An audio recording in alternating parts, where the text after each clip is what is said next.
అలా అన్నయ్య వెళ్ళాడంట బయటికి, అలిగి పండుకుంది. అలిగావా? ఓ తల్లులే, ఎందుకే? వస్తాడులే అన్నయ్య. మా అన్నయ్య వస్తాడమ్మా. ఎందుకు అలిగావా?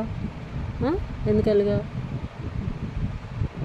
వస్తాడులే అన్నయ్య. వెళ్ళాడా? ఆచిపోయాడా అన్నయ్య?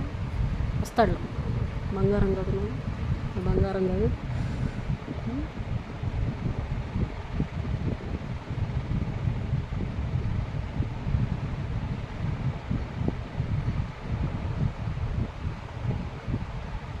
అన్నయ్య ఆచిపోయాడు, వస్తాడు.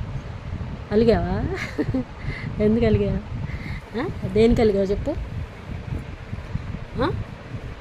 అన్నయ్య రేపు వెళ్ళిపోతున్నాడు కదా. అన్నయ్య వేసి వెళ్ళిపోతున్నాడు కమ్మ రేపు. అగో లగేజీ సర్దుకున్నాడు అన్నయ్య. అగో లగేజీ వెళ్ళిపోతాడు కదా రేపు. అలిగావా చిట్టు తల్లి? ఎందుకే? ఎందుకు అలిగావా కన్నమ్మా? చూడు, మా కన్నమ్మ అలిగిందమ్మా, అలిగిపోయింది బుజ్జికన్నమ్మ.